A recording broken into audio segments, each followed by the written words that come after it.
అందరం లేచి నిల్చుందాం. ఈ దినమునకై ఏర్పాటు చేయబడిన ఆరాధన వాక్యాన్ని మరి కీర్తనలు 119 కీర్తనల్ని మనకు ఉత్తర ప్రత్యుత్తర పాఠ్యభాగముగా చదివి వినిపించి ఆరాధన వాక్యాన్ని అందించవలసిందిగా సహోదరులు కాలేబన్నను ప్రేమపూర్వకంగా ఆహ్వానిస్తున్నాం.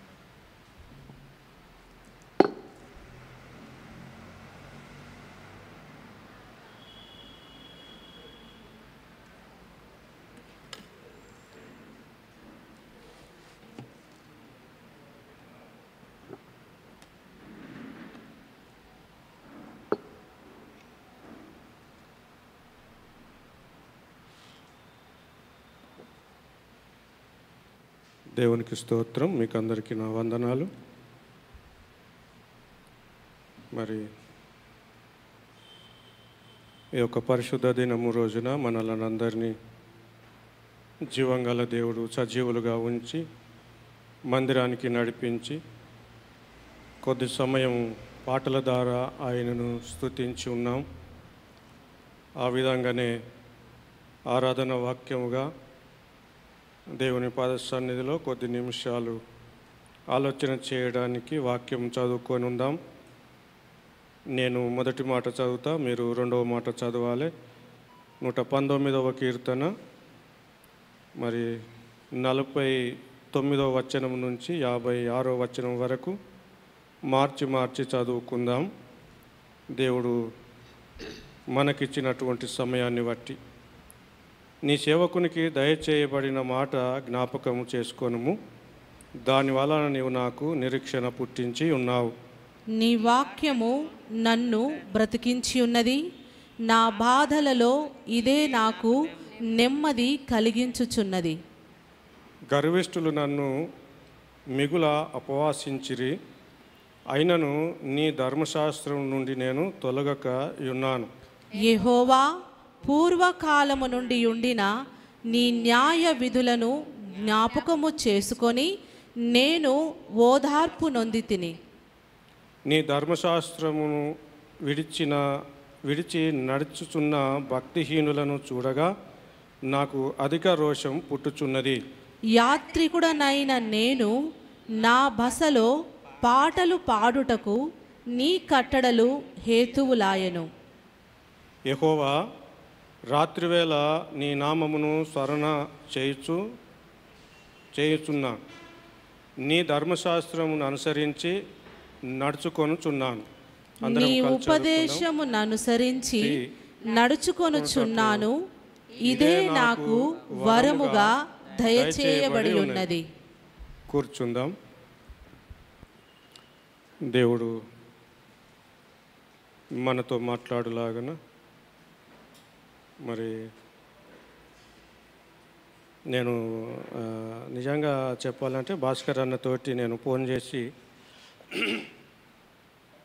అన్న నా పరిస్థితి ఇది, చాలామంది ఉన్నారు కదా అని నేను చెప్తే అన్న ఏమన్నాడంటే, మౌర్ సినాయి సంఘము అంతా వాక్యాన్ని కలిగి ఉండాలి, అయ్యగారు చెప్పినటువంటి మాటను మనం అందరం పాటించాలి, నువ్వు చెప్పను అని తప్పుకుంటే కాదు, ఖచ్చితంగా నువ్వుగా చెప్పాలి, మేము వినాలి అని అంటే, నేను విద్య లేని వాడిని కదా అన్నా అని అంటే, దేవుడు నీతోటే మాట్లాడతాడు కావచ్చు, మాకు అవసరమైన మాట అని చెప్పడం జరిగింది. ఇక నన్ను విడిచిపెట్టేటట్టు లేరు అనుకొని మరి నేను ఏ మాట అన్నా నాకు గుర్తులేదు, ఆ రోజు చెప్పిండు కానీ గుర్తులేదు. ఏ మాట అన్నా అని అంటే 49వ వచనం నుంచి 56 వచనాల వరకు చదవాలి అని చెప్పాలి అని చెప్పి ఉన్నాడు. సరే అని ఆ వాక్యము చదువుకొని ఉన్నాను. వాక్యం చదువుతుంటే నాకు ఒక ఆలోచన వచ్చింది. 119వ కీర్తనలో 8 వచనాలకు ఒకసారి పెద్ద అక్షరాలతోటి రాయబడ్డది ఒక మాట కదా. మనం గమనించినట్టయితే 8 వచనం కాడ, మళ్ళీ 16 వచనము కాడ, ఇలా 8 వచనాల దగ్గర పెద్ద అక్షరాలతోటి 1, 2, 3 అట్లా పెద్ద అక్షరాలతో రాయబడ్డది కనుక 8 వచనాలే చదివిపించి 8 వచనాలనే వివరించే విధంగా అన్న చెప్పినటువంటి మాట కదా. నేను అంతకుముందు గ్రహించలేదు. నేనేమనుకున్నానంటే 119వ కీర్తన ఏదో ఒక మాట చెప్పి తర్వాత మళ్ళీ 120వ కీర్తనను అలా చెప్పిస్తాడు అని అనుకున్నాను. కానీ అన్న చెప్పినప్పుడు ఆ వాక్యం చదువుకుంటా వస్తే ఎక్కడ చూసినా కానీ 8 వచనాలకు కింద ఒక మాట రాయబడి ఉన్నది. అది దేవుని ఆత్మచేత ప్రేరేపణ కలిగినటువంటి మాటను రాయించి ఉన్నాడు కదా. అయితే ఆ విధంగా దేవుడు తన భక్తులను ఏర్పాటు చేసుకొని రాయించినటువంటి మాట ఈ సమయంలో నాకు ఇచ్చినటువంటి అవకాశం. మరి కొద్ది నిమిషాలు మీ మధ్యలో ఆ మాటలను వివరించడానికి నేనైతే అర్హుడను కాదు అని చెప్పి మీ ముంగట విన్నవించుకుంటున్నాను. కనుక చిన్న ప్రార్థన చేసుకొని వాక్య వివరణ ఆలోచన చేస్తాం. మహాగణుడా, మహోన్నతుడ, పరిశుద్ధుడా, సర్వశక్తిమంతుడ, సర్వోన్నతుడా, మీకు వందనాలు తండ్రి, స్తోత్రాలు చెల్లించుకుంటున్నాను. ఇదిగో ప్రభువా తండ్రి, మరి వారమంతా కాపాడిన దేవుడు, వారమంతా మీరు చేసిన మేళ్లను బట్టి, ఉపకారములను బట్టి, మీరిచ్చిన ఆరోగ్యాన్ని బట్టి ఈ ఉదయకాలం పూట ప్రభువా మా శరీర శుభ్రత చేసుకొని హృదయ శుద్ధి కొరకు నానా ప్రాంతముల నుంచి మౌంట్ సీనాయి మందిరానికి నడిపింపబడి ఉన్న మమ్ములను మీరు జ్ఞాపకం చేసుకోండి దేవా. మీకు స్తోత్రాలు చెల్లించుకుంటున్నాను. మరి ముఖ్యంగా నేను కాదు ప్రభువా, మీకు స్తోత్రం.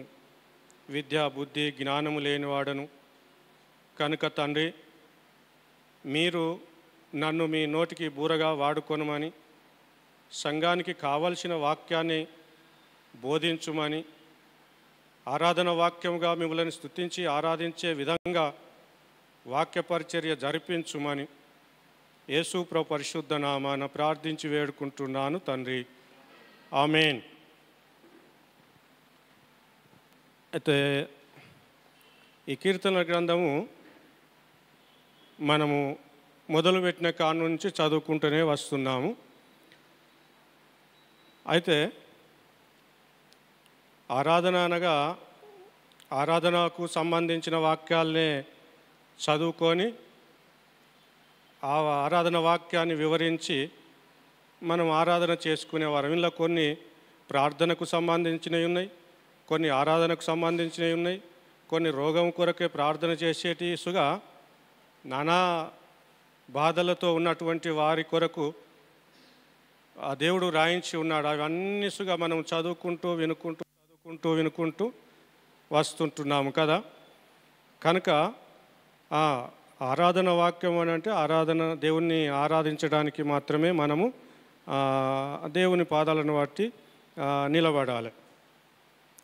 ఇక్కడ మొదటి మాట రాయబడ్డటువంటి అందులో ఉన్న సత్యం ఏంటిదంటే, నీ సేవకునికి దయచేయబడిన మాట జ్ఞాపకం చేసుకొనుము, దానివల్ల నీవు నాకు నిరీక్షణ పుట్టించి ఉన్నావు అని అంటున్నాడు కదా. దేవుని పాదసన్నిధిలో ఆయన ప్రార్థన చేసి ఉన్నాడు కదా.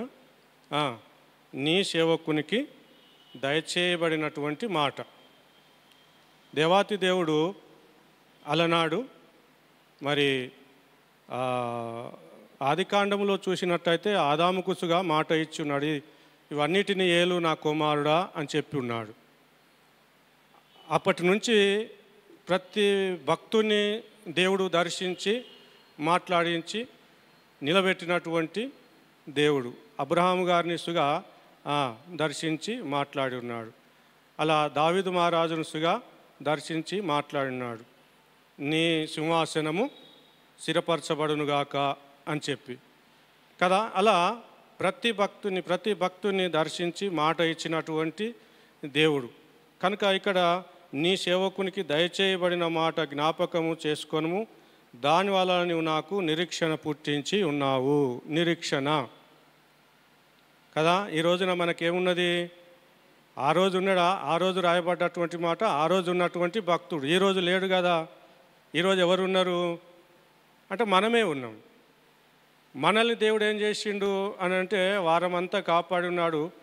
మరి నిన్నటి దినమునే మనం ఏమనుకున్నాము అని అంటే మందిరానికి వెళ్ళాలి, మందిరంలో సమకూర్చబడాలి, దేవుని మాటలు వినాలి, దేవుని స్తుతించాలి, ఆరాధించాలి అని ఒక నిరీక్షణ పుట్టించినటువంటి దేవుడు మనకి ఈ రోజున ఆయన మాటలు వినడానికి, ఆయనను స్తుతించడానికి, ఆయనను ఆరాధించడానికి నిరీక్షణ పుట్టించి ఉన్నటువంటి దేవునికి మహిమ కలుగునుగాక కదా. ఈరోజు లోకాస్తులు ఎన్నో ఆశలు ఆలోచనలు కలిగి ఉంటారు. కానీ మనం ఏం చేస్తున్నాము? పొద్దుగాల లేచి శరీర శుభ్రత చేసుకొని హృదయ శుద్ధి కొరకు మనం పిలువబడ్డాము, నడిపింపబడ్డాము, ఇక్కడికి వచ్చి ఈ మాటలు వింటున్నాం. కనుక దేవుని సన్నిధిలో కొద్ది నిమిషాలు మనం ఆయన వైపే మన హృదయ నేత్రాలను ఎత్తిపట్టి ఆయన ఆజ్ఞ కొరకు లేకపోతే ఆయన మాట కొరకు ఆశపడదాం. అయితే ఇక్కడ రెండో మాటగా నీ వాక్యము నన్ను బ్రతికించి ఉన్నది, నా బాధలో ఇదే నాకు నెమ్మది కలిగించుచున్నది. వాక్యమే బ్రతికిస్తున్నది. వాక్యమే మనల్ని అంటే మరి వాక్యమే అని ఎందుకు రాయించున్నాడు దేవుడు? భక్తుడు చెప్పుకోవచ్చు కదా, దేవా లేకపోతే ప్రభువా లేక పరిశుద్ధాత్మ అని చెప్పుకోవచ్చు కదా. ఏం చెప్తున్నాడు? నీ వాక్యమే నన్ను బ్రతికించాను. యోహాను సువార్త 1వ అధ్యాయంలో ఏం రాయబడ్డది? దేవుని కొరకు ఏమని చెప్పబడ్డది అక్కడ అంటే చదువుదాం ఆ మాట ఒక్కసారి. యోహాను సువార్త 1వ అధ్యాయం. ఆది అందు వాక్యం ఉండెను, వాక్యము దేవుని యొద్ద నుండెను, వాక్యము దేవుడై ఉండెను. చాలమ్మ. ఎక్కడ చూసినా కానీ వాక్యము వాక్యము వాక్యం. భక్తుడు ఏమని దేవుని పాదాలను బట్టి మొరపెట్టుకుంటున్నాడని అంటే నీ వాక్యమే నన్ను బ్రతికించెను అంటే యోహాను భక్తునితోటి దేవుడు రాయించున్నాడు కనుక వాక్యమే దేవుడు అయినాడు, దేవుడే వాక్యమై ఉన్నది కనుక నీ వాక్యము నన్ను బ్రతికించెను అని చెప్పి దేవుని పాదాలను బట్టి మొరపెట్టుకుంటున్నాడు. దేవుని వాక్యము ఇలా రాయబడ్డది. అయితే ఇందులోసుగా మరి కీర్తనకారుని దారసుగా రాయబడ్డటువంటి మాట మనం మొదటి నుంచి ఆలోచన చేస్తాం. కొన్ని మాటలు ఇదే 119వ కీర్తనలోనే 9వ వచనం చదువుకుందాం. ఇందులో అమ్మ ఇటు మరేస్తే 9వ, యవ్వనులు దేని చేత తమ నడత శుద్ధి చేసుకొందురు, నీ వాక్యమును బట్టి దాని జాగ్రత్త చూసుకొనుట చేతనే కదా. ఏమై ఉన్నది ఇక్కడ? యవనాస్తులు దేని చేత తమ నడత శుద్ధి చేసుకుందరు అంటే నీ వాక్యాన్ని బట్టి కదా కదా. ఇలా ఎక్కడ చూసినా కానీ మరి ఆయన వాక్యానికే ప్రాధాన్యత ఇస్తుంటున్నాడు. ఆయన వాక్యమే మనల్ని బ్రతికించినట్టుగా, ఆయన వాక్యమే మనల్ని సరి చేసినట్టుగా, ఆయన వాక్యమే మనల్ని శుద్ధి చేసినట్టుగా వాక్యము రాయించున్నాడు దేవుడు. కనుక 25వ కీర్తనలో వచనంలో సుగా నా ప్రాణము మంటిని అంటుకొనుచున్నది, నీ వాక్యం చేత నన్ను బ్రతికించాను కదా. చనిపోయే పరిస్థితిలో ఉన్నాను నేను, నా ప్రాణము మంటిని అంటుకొని ఉన్నది, కానీ నీ వాక్యమే నన్ను బ్రతికించను అని ఆయన పాదాలను బట్టి మొరపెట్టుచున్నాడు, ఆయన పాదాలను బట్టి స్తుతి చెల్లించుకుంటున్నాడు. ఇలా ఎక్కడ చూసినా కానీ నీ వాక్యము నీ వాక్యము నీ వాక్యము ఏం చేసింది? వాక్యము నీ వాక్యమే నన్ను బ్రతికించను, బాధలో ఇదే నాకు నెమ్మది కలిగించను. ఆయన వాక్యము నా పాదములకు దీపమై ఉన్నది అని చెప్పి ఉన్నాడు. నీ వాక్యము తెలివి లేని మనుషులకు తెలివి కలిగిస్తున్నది అని చెప్పి ఎక్కడ చూసిన వాక్యాన్ని గురించే మరి పలికినటువంటి సందర్భం కదా. అయితే రెండో మాట, నా బాధలో ఇదే నాకు నెమ్మది కలిగించుచున్నది. నా బాధలో ఇదే నాకు నెమ్మది కలిగించుచున్నది. అయితే పౌలు గారి చేత రాయబడ్డటువంటి మాట మనము ఆలోచన చేస్తాం. అపోస్తులుల కార్యములు మరి అధ్యాయం అపోస్తుల కార్యములు అధ్యాయం 20, 22వ వచనము, 23వ వచనము మనం కనుక ఆలోచన చేస్తాం. ఇదిగో నేనిప్పుడు ఆత్మయందు బంధింపబడిన వాడనై యెరూషలేమునకు వెళ్ళుచున్నాను. అక్కడ నాకు ఏమేమి సంభవించునో తెలియదు గాని బంధకములను శ్రమలను నా కొరకు కాచుకొని ఉన్నవని పరిశుద్ధాత్మ ప్రతి పట్టణములోను నాకు సాక్ష్యమిచ్చుచున్నాడని తెలియను. దేవునికి మహిమ కలుగును గాక. ఏమని చెప్పుచుంది వాక్యము అంటే, ఏ బాధ వచ్చినా, ఏ సమస్య వచ్చినా, ఏ శ్రమలు వచ్చినా దేవుడు ఏం చేస్తున్నాడు అంటే, ఆయన వాక్యమే మనల్ని బ్రతికిస్తుంది, ఆయన వాక్యమే మనల్ని విడిపిస్తుంది, ఆయన వాక్యం ద్వారానే మనము ఆరోగ్యము పొందుకొని ఈరోజు ఈ స్థితిలో ఉన్నాము అని చెప్పి వాక్యాన్ని రాయించున్నాడు దేవుడు. పౌలు గారు ఆయన ప్రయాణములో, ఆయన జీవిత ప్రయాణములో వచ్చి అటువంటి శ్రమల కొరకు, ఆయనకున్నటువంటి దుఃఖము కొరకు మరి సంఘానికి బోధ చేస్తుంటున్నాడు. ఇక్కడ సంఘానికి నేర్పుచున్నాడు, సంఘాన్ని కదిలించుచున్నాడు అన్నమాట. నేను వెళ్ళేటువంటి ప్రయాణము, నేను వెళ్ళేటువంటి ప్రాంతంలో నాకేమేమి సంభవించునో, శ్రమలు, బాధలు, సమస్యలు నన్ను ఆవరించును అని చెప్పి ఆయన సంఘానికి చెప్పుకుంటున్నాడు. అంటే సంఘాన్ని బలపరిచి ఉంటున్నాడు. సంఘాన్ని బలపరిచి ఆత్మచేత నడిపింపు ఆయన సంఘానికి ఇచ్చినటువంటి సత్యాన్ని దేవుడు రాయించి ఉన్నాడు కదా. అలానే మరి 116వ అధ్యాయంలోసుగా 4వ వచనం నుంచి 3వ వచనం, మరణబంధములు నన్ను చుట్టుకొని ఉండెను, పాతాళపు వేదనలు నన్ను పట్టుకొని ఉండెను, శ్రమయు దుఃఖము నాకు కలిగెను. అప్పుడు యెహోవా దయచేసి నా ప్రాణమును విడిపింపమని యెహోవా నామమును బట్టి నేను మొరపెట్టి తిని. ప్రాణ నష్టములో ఉన్న విశ్వాసీసుగా బయటికి తీసుకొచ్చే అటువంటి దేవాతి దేవుడు. అది ఎక్కడున్నది? వాక్యమే నన్ను బ్రతికించెను, నీ వాక్యమే నన్ను బ్రతికించెను, బాధలలో నుండి నన్ను బయటికి తీసుకొచ్చెను అని భక్తుని చేత రాయబడ్డటువంటి మాట ఈరోజు దేవుడు మనకి వినిపించి ఉంటున్నాడు. ఎక్కడుంటిమి మనము? శ్రమలలో, బాధలలో, సమస్యలలో, వేదనలో, దుఃఖములో ఉన్నాము మనం. అలాంటి మనల్ని పరిశుద్ధాత్మ దేవుడు నడిపించి, పరిశుద్ధాత్మ దేవుని నడిపింపుతో మనం ఈరోజున మందిరానికి వచ్చి వింటున్నాం. ఏమని చెప్తున్నాడు వాక్యము అని అంటే, నీ వాక్యమే నన్ను బ్రతికించెను, బాధలలో ఇదే నాకు నెమ్మది కలిగించెను కదా. వారమంతా చాలామంది ఇప్పుడు ఏం చేస్తున్నారు? చికెన్ గున్య వచ్చిందమ్మా, నాకు లేవస్తలేదు, నడవస్తలేదు, కూర్చోవస్తలేదు. ఈరోజు మౌడ్ సినాయి సంఘానికి ఏమిచ్చున్నాడు? ఒక శక్తినిచ్చున్నాడు, ఒక బలమునిచ్చున్నాడు, మందిరానికి నడిపించి ఉన్నాడు. ఆయనను స్తుతించడానికి, ఆయనను ఆరాధించడానికి, ఆయనను గణపరచడానికి ఆరోగ్యవంతులుగా ఉంచి నడిపించి ఉన్నాడు. దేవునికి మహిమ కలుగునుగాక. ఆయన వాక్యాన్ని వినటానికి, ఆయన వాక్యాన్ని కలిగి జీవించడానికి, ఆయన వాక్యమై ఉన్న దేవాతి దేవుణ్ణి స్తుతించి ఆరాధించడానికి దేవుడు మనందరిసుగా పిలిచి ఉన్నాడు అని వాక్యము రాయించి ఉన్నాడు. గర్విష్ఠులు నన్ను మిగుల అపవాసించిరి, అయినను నీ ధర్మశాస్త్రముడు నేను తొలగక ఉన్నాను.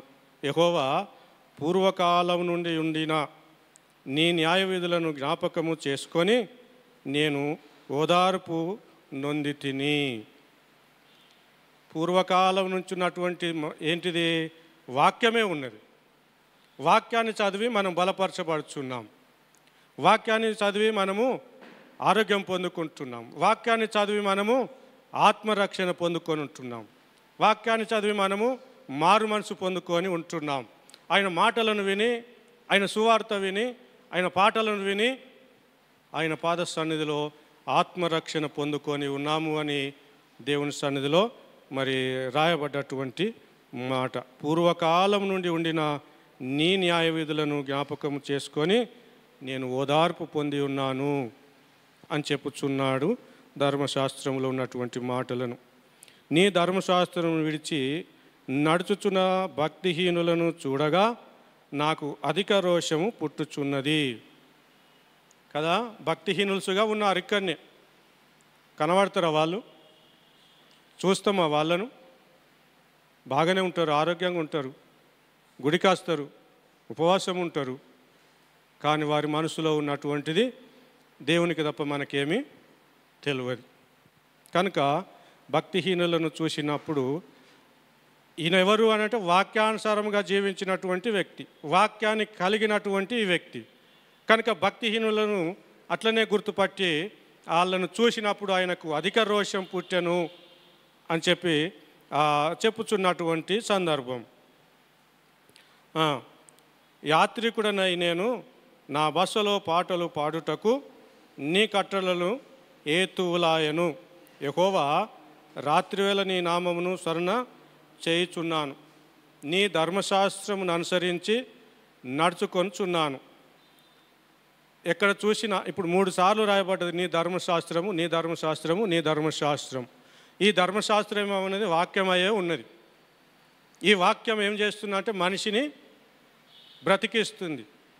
ఆయన వాక్యం మనల్ని నిలబెట్టి ఉన్నది. కనుక దేవుని పాదసన్నిధిలో భక్తుడు ఈ విధంగా ఆయన పాదసన్నిధిలో ప్రార్థనా జీవితము గడుపుచున్నాడు అన్నమాట. ఇక చివరి మాట చూసినట్టయితే నీ ఉపదేశమును అనుసరించి నడుచుకొనుచున్నాను, ఇదే నాకు వరముగా దయచేయబడి ఉన్నది. ఇది చివరి మాట. వరము అని అన్నాడు కదా. మరి సేవకులు, సంఘంలో ఉన్నటువంటి విశ్వాసులు, పెద్దలు చాలామంది ఒక్కొక్క వరం కలిగి ఉన్నారు. ఏం వరం కలిగి ఉన్నారు అని అంటే, ఒక ఆయన పాటలు పాడే వరం కలిగి ఉన్నాడయ్యా అని అన్నాడు. అయితే ఒక దైవజనుడు ఏమన్నాడు అంటే, నువ్వు సినిమా పాటలు పాడి వచ్చినాకనే దేవుని పాటలు పాడతాను, దాంట్లో నీకు వరం ఏంటి అని చెప్పి అని అన్నాడు. అవునా కాదా? అవి అన్ని వాడినాకనే కదా ఆయనకు వచ్చి ఇక్కడ దేవుని పాటలు పాడితే ఆ పాటలకు ఈ పాటలకు నీకు వరం ఏంటిదయ్యా అని అన్నాడు. అంటే ఎవరినిసుగా మనం ఉద్దేశించిన మాట కాదు. కాకపోతే పాట అనే వరము. రెండోది వాక్యం చెప్పే దాసుడుగా ఉన్నాడు. దేవుడిచ్చినటువంటి వరము అని అంటున్నాం. ఒక విశ్వాసి ప్రార్థన చేస్తే, ఫలానా విశ్వాసి ప్రార్థన చేస్తే నాకు నయమైందంటే ఆ విశ్వాసిని ఏమంటామంటే దేవుని వరం పొందుతున్నాడు అని అంటున్నాం. ఈ భక్తుడు ఏమనుకుంటున్నాడు మరి? ఈ భక్తుడు దేవుని సన్నిధిలో ఏమనుకుంటున్నాడు? నీ ఉపదేశమును అనుసరించి నడుచుకొనుచున్నాను, ఇదే నాకు వరముగా దయచేయబడి ఉన్నది. వినే అటువంటి వరం. ఆయన మాట్లాడుతాడు, మనం వినాలి. వినే అటువంటి వరాన్ని దేవుడిచ్చి ఉన్నాడు అని ఎంత పెద్ద భక్తుడు ఈయన! అసలు పరిశుద్ధ గ్రంథంలో ఆయన పేరు రాయబడ్డది అని అంటే అసలు మనం ఆయనకేమన్నా సరిపోతామా? ఆయన పేరును ఊహించడానికి సరిపోము అసలు మనం. దేవాతి దేవుడు ఆయన నిలబెట్టుకుంటే ఆయన చెప్పుచున్నాడు ఏమంటే, దేవుని మాటలు వినడానికి నేను వరం పొందుకున్నాను అని చెప్పుకుంటున్నాడు. ఈరోజు మౌంట్ సీనాయి సంఘానికి ఆ దేవుడు వరం ఇచ్చి ఉన్నాడు, వినే అటువంటి వరం ఇచ్చి ఉన్నాడు. ఎంతగా ఆయనను స్తుతించి ఆరాధించుకుందాం. మరి ఎంతగా ఆయన పాదాలను బట్టి స్తుతి చెల్లించుకుందాం మనం. ఈరోజు మనల్ని నిలబెట్టుకున్నటువంటి దేవుడు వాక్యమై ఉన్నాను అని చెప్పి ఉన్నాడు. వాక్యమే ఆధారం అని చెప్పి ఉన్నటువంటి దేవుని కలిగి ఉన్నాము. కనుక నిండు మనసుతో ఆయనకు కృతజ్ఞతాస్తుతులు చెల్లించి మహిమపరుస్తాం. దేవుడు చిన్న వాక్యాన్ని దీవించునుగాక. మరి నేను చిన్న ప్రార్థన చేసి సమయము అన్నగారికి ఇస్తా. స్తోత్రం, స్తోత్రం, స్తోత్రం, స్తోత్రం. పరిశుద్ధుడా, పరిశుద్ధుడా, పరలోకమందున్న దేవ, మీ ఘనమైన నామానికి, ఉన్నతమైన నామానికి వందనాలు తండ్రి. స్తోత్రాలు చెల్లించుకుంటున్నాను. ఇదిగో ప్రభువా తండ్రి, మరి కొద్ది నిమిషాలు నిలబడ్డా నేను అజ్ఞానుని ప్రభువా, మీకు స్తోత్రం. వాక్యమే ఆధారమై ఉన్నది అని మీరు మాట్లాడినందుకు మీకు స్తోత్రాలు చెల్లించుకుంటున్నాను. విన్న ప్రతి బిడ్డ హృదయంలో ఫలింపచేయండి, దీవించి ఆశీర్వదించుమని, ఈ మాటలను నెమరు వేసుకొని బ్రతికే భాగ్యము మా అందరికీ దయచేయమని యేసు ప్రభు పరిశుద్ధ నామాన ప్రార్థించి వేడుకుంటున్నాను తండ్రి. ఆమేన్.